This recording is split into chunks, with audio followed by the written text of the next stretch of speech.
Hello' মৰমৰ ছাত্ৰ ছাত্ৰীসকল, তোমালোকৰ সৈতে আজি মই আলোচনা কৰিবলৈ ওলাইছোঁ। তোমালোকৰ এই মাত্ৰ যে পৰীক্ষা দি আহিলা, এছামিজ তোমালোকৰ পৰীক্ষা হৈ গ'ল 2025-ৰ। এই এছামিজ তোমালোকৰ অসমীয়া ছাবজেক্টৰ মই তোমালোকৰ যিখিনি 1 মাৰ্কৰ কুৱেশ্যন আৰু 2 মাৰ্কৰ কুৱেশ্যন আছে সেইবিলাক মই এতিয়া সমাধান কৰি দিম। তোমালোকে কি লিখিছা সেইটো চাবা আৰু তোমালোকে 1 মাৰ্কৰ কিমানখিনি তোমালোকৰ শুদ্ধ হৈছে বা তোমালোকৰ আজি অসমীয়া ছাবজেক্টটো কিমান ভাল হৈছে মোক কমেণ্ট যোগে জনাবা। আৰু অসমীয়া ছাবজেক্টটো তোমাৰ টোটেল কিমান মাৰ্ক পাবা, 100ৰ ভিতৰত কিমান মাৰ্ক পাবা মোক কমেণ্ট যোগে জনাবা। মই এতিয়া আৰম্ভ কৰিছোঁ তোমালোকৰ আজিৰ টপিকটো, যিটো মই কুৱেশ্যনবিলাক সমাধান কৰিব গৈ আছোঁ। 1 নম্বৰ কুৱেশ্যনটো চোৱাচোন কি দিছে। 1 নম্বৰ ইয়াৰ শুদ্ধত্বটো হৈছে 1 নম্বৰ কুৱেশ্যনটো, ইনফোচিছ কোম্পানীৰ প্ৰতিষ্ঠাপক কোন আছিল? ইয়াৰ মই উত্তৰটো লিখিছোঁ আগতীয়াকৈ, অলপ আগতে মই লিখিলোঁ। এইটো নাৰায়ণী মূৰ্তি, শুদ্ধ এনচাৰ। তাৰপিছত 2 নম্বৰ কুৱেশ্যনটো, খ নম্বৰ কুৱেশ্যনটো কি কৈছে, কিহে অসমীয়া জাতিক অধিক কটকটীয়া কৰিলে? ইয়াৰ শুদ্ধ উত্তৰটো হৈছে কি, ভাষিক সংমিশ্ৰণ। ইয়াৰ শুদ্ধ উত্তৰটো ভাষিক সংমিশ্ৰণ হ'ব। তোমালোকে কোনটো লিখিছা এইটো চাই যাবা। তাৰপিছত কি শ্বৰ্ট কুৱেশ্যন আছে সেইটো চোৱা। এইটো তোমালোকৰ 2 মাৰ্কৰ কুৱেশ্যন, তোমালোকে অলপ বহলাই লিখিব লাগিব। সেইকাৰণে মই অসুবিধাৰ কাৰণে সেইবিলাক মই এনচাৰ দিব পৰা নাই। তাৰপিছত চোৱা 1 মাৰ্কৰ কুৱেশ্যনটোত কি আছে, 4 মাৰ্কৰ কুৱেশ্যনটোত ইণ্টাৰনেটৰ তিতা মিঠা পাঠটিৰ লেখক কোন আছিল? এইটো ইণ্টাৰনেটৰ তিতা মিঠা পাঠটিৰ লেখক কোন আছিল? ডক্টৰ প্ৰয়নী দত্ত। এইটো হ'ব তোমালোকৰ শুদ্ধ এনচাৰ। খ নম্বৰ কুৱেশ্যনটোত কি দিছে চাওকচোন, অৰুণিমা সিনহাৰ ঘৰ ক'ত আছিল? এইটো শুদ্ধ উত্তৰ হ'ব Uttar Pradesh. Next short question ক'ত আছে সেইটোলৈ আমি যাম। এইবিলাক 2 মাৰ্কৰ 4 মাৰ্কৰ আছে, এইবিলাক শ্বৰ্ট কুৱেশ্যন।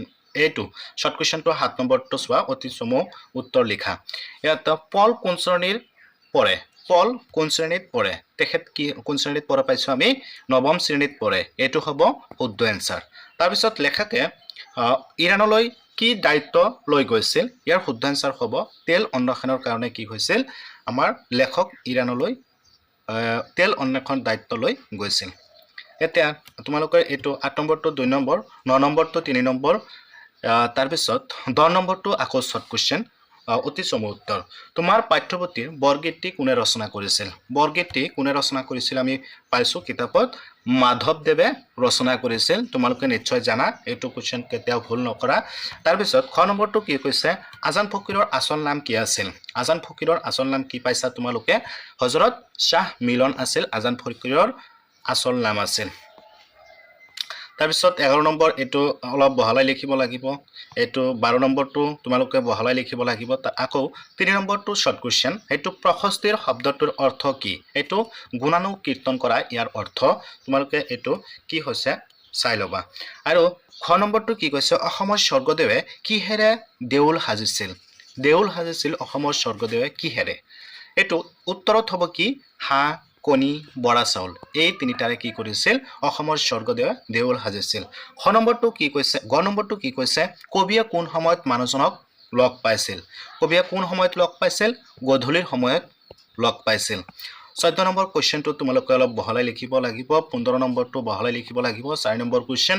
এতিয়া 16 নম্বৰটো চাওঁ কি দিয়া হৈছে, তলৰ যিকোনো এটা বেক বাক্যসহ সমাসৰ নাম লিখা।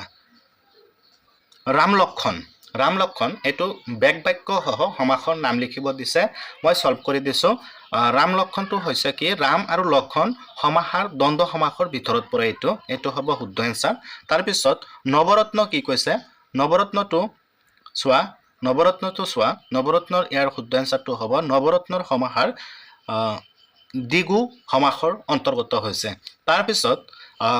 তাৰপিছত হাঁহিমুখৰ এইটো বেক বাক্যসহ সমাসৰ নাম হৈছে কৰ্মধাৰাই, সমাসৰ নাম হৈছে কৰ্মধাৰা, আৰু বেক বাক্যটো হৈছে কি, হাঁহিজি মুখ। এইটো হ'ব শুদ্ধ এনচাৰ। তোমালোকে কোনটো কৰিছা এইটো তোমালোকে চাই ল'বা, কোনটো কৰিছা তোমালোকে, ৰাম লক্ষ্মণ নে নৱৰত্ন নে হাঁহিমুখ, যিকোনো এটা লিখিলেই হ'ল। তোমালোকৰ যিকোনো এটা নিশ্চয় পাৰিছা তোমালোকে। আৰু তলৰবিলাক কি কৈছে সেইটো চোৱাচোন। খ নম্বৰটো, তলৰ যিকোনো এটা শব্দৰ সন্ধি ভাঙা। তোমালোকৰ যিকোনো এটা লিখিব দিছে মই তিনিটা লিখি দিছোঁ তোমালোকৰ উত্তৰত উচ্চাৰণ শব্দটোৰ এইটো ভাঙি সন্ধি ভাঙিলে উদ্যোগ চাৰণ হয় তাৰপিছত নাবিক নৌযোগ ইক নাবিক তাৰপিছত মহোদয় মহাযোগ মহোদয় এইটো হ'ব শুদ্ধ এনসাৰ তোমালোকে যিকোনো এটাই লিখিলে হৈ যাব তোমালোকে কোনটো লিখিছা এইটো চাবা তাৰপিছত গ নম্বৰটো কি কৈছে তলৰ যিকোনো এটা বাক্যটি সৰল বাক্যত পৰিৱৰ্তন কৰিবলৈ কৈছে এইটো কোৱেশ্চনটো চাবা পৃথিৱী যে ঘূৰণীয়া হয় এইটো সকলোৱে জানে এইটো সৰল বাক্যলৈ পৰিৱৰ্তন কৰিবলৈ কৈছে পৃথিৱী যে ঘূৰণীয়া এইটো সকলোৱে জানে উত্তৰত হ'ব কি পৃথিৱী ঘূৰণীয়া সকলোৱে জানে হয়নে এইটো সকলোৱে জানে আসলে আমিও জানো তুমিও জানা এইটো জানিব লাগে কেউ নাই সকলোৱে জানে এইটো মানে সৰু বাচ্চা এটাও ক'ব পাৰিব যে পৃথিৱী ঘূৰণীয়া নেক্সট কোৱেশ্চনলৈ গৈছো গ নম্বৰটো কি কৈছে তলত দিয়া যিকোনো এটা শব্দৰ মূৰ্ধন্য বা মূৰ্ধন্য খ হোৱাৰ কাৰণ লিখা যিকোনো এটা বাক্য ৰাৱণত যদি কোৱা স্বাভাৱিকতে ন শব্দটো মূৰ্ধন্য হয় এইটো হ'ব শুদ্ধ এনসাৰ তাৰপিছত দুষ্টটো চালে দুষ্ট ট বৰ্গটো কি হ'ব আখৰৰ লগত যুক্ত হ'ব কি আখৰৰ লগত যুক্ত হ'ব এইটো মূৰ্ধন্য খ এইটো হ'ব শুদ্ধ এনসাৰ দুষ্ট শব্দটো এইটো তোমালোকে এনসাৰত লিখিব পাৰা এইটো এনসাৰত লিখিলে তোমালোকৰ শুদ্ধ হৈছে আৰু ৰাৱণ যদি কোনোবাই লিখিছা তেতিয়াহ'লে এইটো লিখিলে শুদ্ধ হৈছে কাৰণটো মই দিয়া নাই যেহেতু তোমালোকৰ এটা লিখিব দিছে এটা শুদ্ধ হ'লেই হ'ব তাৰপিছতটো চোৱা কি কৈছে তাৰপিছতটো 9 নম্বৰ যথাস্থানত জ্যোতি চিহ্ন বঢ়োৱা তাৰমানে নিৰেশনৰ নিচিনা এইটো কৰিব দিছে শিক্ষকে ক'লে এইটো ইয়াত কমা হ'ব ইয়াত দুটা কমা হ'ব আৰু ইয়াত দাৰি হ'ব ওপৰত দুটা কমা হ'ব এইটো শুদ্ধ এনসাৰ হ'ব তোমালোকৰ এইটো শুদ্ধ এনসাৰ হ'ব তোমালোকে মিলাই চাবা কি কৰিছা এতিয়া 6 নম্বৰটোত কি কৈছে চোৱাচোন 6 নম্বৰটোত কি কৈছে তলত যিকোনো এটা অৰ্থৰ প্ৰকাশ হোৱাকৈ এটি বাক্য ৰচনা কৰা ডলাৰ বগৰী শব্দটোৰ অৰ্থটো হৈছে অনাই বনাই ডলাৰ বগৰী তাৰমানে অনাই বনাই ঘূৰি থাকে এইটো বাক্য তুমি যদি অৰ্থ জানা তুমি নিশ্চয় এইটো বাক্য ৰচনা কৰিব পাৰিবা তাৰপিছত ভাতকৰ মই দিয়া নাই কাৰণ এটা লিখিব দিছে তোমালোকে এটা নিশ্চয় লিখিছা ডলাৰ বগৰী নহলে মূৰে কপালে হাত দিয়া তাৰমানে দুখ কৰা যিজনে দুখ কৰে সেইটো হৈছে কি মূৰ কপালে হাত দিয়া এইটো বাক্য ৰচনা কৰি দিবা তোমালোকে তাৰপিছত 6 নম্বৰটোত কি দিছে সেইটো চোৱা 6 নম্বৰটো হৈছে তলৰ যিকোনো এটা শব্দৰ বিপৰীতাৰ্থক শব্দ লিখা বিপৰীত শব্দ আদৰ শব্দটোৰ বিপৰীত শব্দ আমি যদি ক'ব যাওঁ তেতিয়াহ'লে অনাদৰ হ'ব উচিত শব্দটোৰ অৰ্থ যদি ক'ব যাওঁ উচিত শব্দৰ অৰ্থ অনুচিত হ'ব অনুচিত তাৰপিছত চিনাকি শব্দৰ অৰ্থ যদি কওঁ অচিনাকি হ'ব এই তিনিটাই মই কৰি দিছো তোমালোকে কোনটো কৰিছা সেইটো মিলাই চাবা তোমালোকৰ হৈছে নে নাই তাৰপিছত জ নম্বৰটো চোৱা এটা শব্দত প্ৰকাশ কৰা এটা শব্দত যাৰ সৰুতে মাক বাপেক মৰিছে তাক আমি এটা শব্দত প্ৰকাশ কৰিব গ'লে তাক আমি কি কৰি কওঁ ঘাট মাউৰা বুলি কওঁ তাৰপিছত আৰু এটা কি কৈছে যি সদায় ঘূৰি ফুৰে এইটো কি বুলি হ'ব এইটো তোমালোকে কমেন্ট যোগে জনাবা আৰু তোমালোকে কি লিখিছা মোক জনাই দিবা তাৰপিছত যি কথাৰ অৰ্থ নাই তাৰমানে নিৰৰ্থক কোনো কথাৰ মূল্য নাই অৰ্থ নাই নিৰৰ্থক কোনো কথাৰ অৰ্থ নাই তাৰমানে নিৰৰ্থক হ'ব হৈছে বুজিছা তাৰপিছত তোমালোকে কি কৰিছা মোক জনাবা তাৰপিছত ঝ নম্বৰটোত কি কৈছে তলত দিয়া যিকোনো এটা শব্দৰ প্ৰত্যয় ভাঙি দেখুওৱা প্ৰত্যয় ইয়াত আছে কি নাৱৰীয়া ফুলনি ব্ৰান্ধনী নাও যোগ অৰিয়া নাৱৰীয়া ফুলনি ফুল যোগ অনি ফুলনি এইটো ফুলনি তাৰপিছত এইটো হ'ব ইয়াৰ এনসাৰ হ'ব ফুলনি এইটো নহয় ফুল হ'ব ফুল যোগ অনি ফুলনি তাৰপিছত ৰান্ধন যোগ অনি ৰান্ধনী নাৱৰীয়া নাও যোগ অৰিয়া নাৱৰীয়া ঠিক আছে নেক্সট কোৱেশ্চনলৈ আগবাঢ়িছো 9 নম্বৰ তলৰ যিকোনো এটা শব্দৰ সমাৰ্থক শব্দ লিখা সমাৰ্থক শব্দ এন্ধাৰ ইয়াৰ সমাৰ্থক শব্দ বুলি আমি ক'বলৈ গ'লে অন্ধকাৰ বুলি ক'লেও শুদ্ধ হ'ব তনয় শব্দটোৰ অৰ্থ পুত্ৰ আমি ক'ব পাৰো স্বামী শব্দৰ অৰ্থটো ক'ব পাৰো আমি গিৰিয়েক বুলি ক'ব পাৰোঁ স্বামী শব্দৰ অৰ্থ গিৰিয়েক এতিয়া তোমালোকে চোৱা এইটো 17 নম্বৰ যেটো কোৱেশ্চন আছে হেতু তোমালোকে ব্ৰডকৈ লিখিব লাগিব ডাঙৰকৈ লিখিব লাগিব হেতুৰ বিষয় মই এতিয়া ক'বলৈ নাযাওঁ তোমালোকে এইটো নিশ্চয় পাৰিছা তবে 17 নম্বৰটো তোমালোকে এইটো ৰচনা আহিছিল ৰচনাটো খুবেই ইজি আহিছিল কাৰণ ছাত্ৰ ছাত্ৰী আৰু সমাজ সেৱা তোমালোকে ছাত্ৰ ছাত্ৰী আৰু সমাজৰ লগত নিশ্চয় জড়িত হৈ থাকা তোমালোকে নিশ্চয় লিখিব পাৰিবা ইয়াত আৰম্ভণি সমাজ সেৱাৰ আৱশ্যকতা লিখিব দিছে তাৰ পিছত ছাত্ৰ ছাত্ৰীৰ দায়িত্ব সামৰণি বহুত সহজ আহিছে বহুত সহজ কৰি দিছে ৰচনাবিলাক আৰু খ নম্বৰটো কি কৈছে পৰিৱেশ প্ৰদূষণ তোমালোকে নিশ্চয় জানা পৰিৱেশ প্ৰদূষণ কেনেকৈ কি কৰিলে আমি পৰিৱেশবোৰ কিমান প্ৰদূষণ হয় ডাঙৰ ডাঙৰ ইণ্ডাষ্ট্ৰি যিবিলাক আছে তাৰ পৰা আমি কেনেকুৱা ধৰণৰ পৰিৱেশ প্ৰদূষণ হয় আমাৰ কি বেমাৰ হয় এইবিলাকৰ বিষয়ে তোমালোকে যদি লিখিব পাৰিছা সুন্দৰকৈ লিখিব পাৰিছা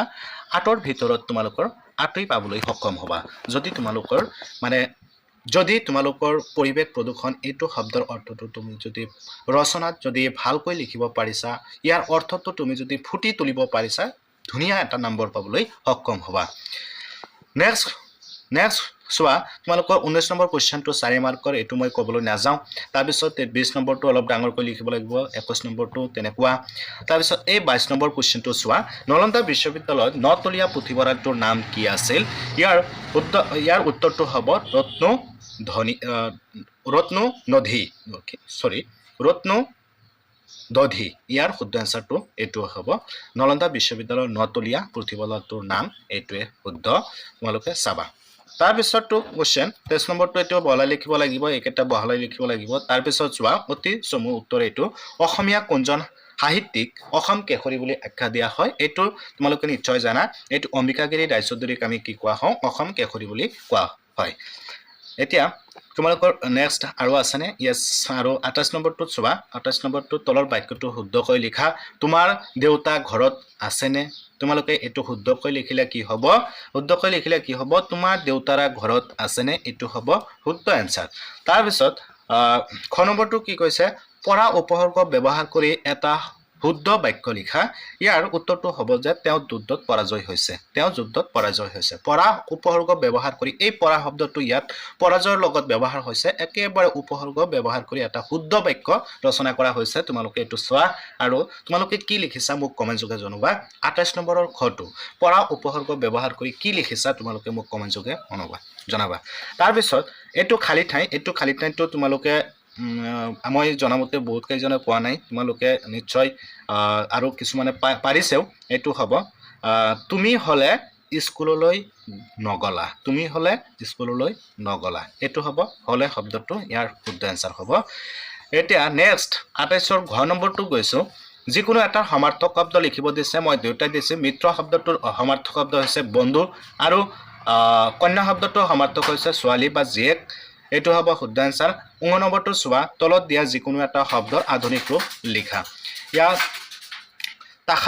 তাখামবাক ইয়াৰ এটো শব্দৰ আধুনিক ৰূপ হৈছে তেওঁলোক আৰু ৰজনী শব্দৰ অৰ্থ হৈছে ৰাতি ৰজনী শব্দৰ আধুনিক ৰূপ হৈছে এটা ৰাতি ৰজনী শব্দৰ আধুনিক ৰূপটো হৈছে ৰাতি তাৰ পিছত 6 নম্বৰটো কি কৈছে হেতু চোৱা 6 নম্বৰৰ ফালে চোৱা তাৰ পিছত তলত দিয়া যিকোনো এটা শব্দৰ বিপৰীত শব্দ লিখা বিপৰীত শব্দ লিখিব দিছে স্বদেশ কি হ'ব ইয়াৰ উত্তৰত দিয়া হৈছে কি বিদেশ স্বদেশ হ'ব বিদেশ তাৰ মানে স্বদেশ বিদেশ সুবিধা কি হ'ব সুবিধা অসুবিধা এটো এনসাৰ তোমালোকে নিশ্চয় পাৰিছা এইবিলাক তাৰ পিছত 6 নম্বৰটো কি কৈছে তলত দিয়া যিকোনো এটা শব্দৰ বিপৰীত লিংগ লিখিব দিছে লৰা ছোৱালী বিপৰীত লিংগ হয়নে লৰা ছোৱালী তাৰ পিছত দেউতা মা বিপৰীত লিংগ বহুত ধুনীয়াকৈ কোৱেশ্চন বিলাক দিছে তাৰ পিছত চোৱা আজি তোমালোকৰ ইমানখিনি এছামিছৰ যিবিলাক শৰ্ট কোৱেশ্চন আছিল মই সমাধান কৰি দিলো তোমালোকে কিমানটা হৈছে আৰু তোমালোকৰ এছামিছ সাবজেক্টটো কিমান ভাল হৈছে বা কাৰোবাৰ বেয়া হৈছে মোক কমেন্ট যোগে জনাবা তোমালোকে এখৰ ভিতৰত অসমীয়া সাবজেক্টত এখৰ ভিতৰত কিমান পাবা হেতু মোক মানে কমেন্ট যোগে জনাবা আৰু তোমালোকৰ পৰীক্ষা কেনেকুৱা হ'ল মোক কমেন্ট যোগে জনাবলৈ নাপাহৰিবা আৰু মোৰ ষ্টাডি উইথ জেম চেনেলটো সাবস্ক্ৰাইব কৰি দিবা কাৰণ তোমালোকে অহা যিবিলাক এক্সাম আছে এমসিকিউ যিবিলাক আহিব এই এমসিকিউ বিলাক তোমালোকৰ পৰীক্ষা শেষ হোৱাৰ লগে লগে মই সমাধান কৰিবলৈ মই চেষ্টা কৰিম লগতে তোমালোকৰ সকলোকে পৰীক্ষাৰ বাবে বেষ্ট অফ লাক তোমালোকৰ পৰীক্ষা সঁচাকৈ তোমালোকৰ পৰীক্ষা ভাল হ'ব মই তোমালোক জানো তোমালোকে বহুত ভাল গতিকে আজিলৈ ইমানেই সামৰি মাৰিছোঁ ধন্যবাদ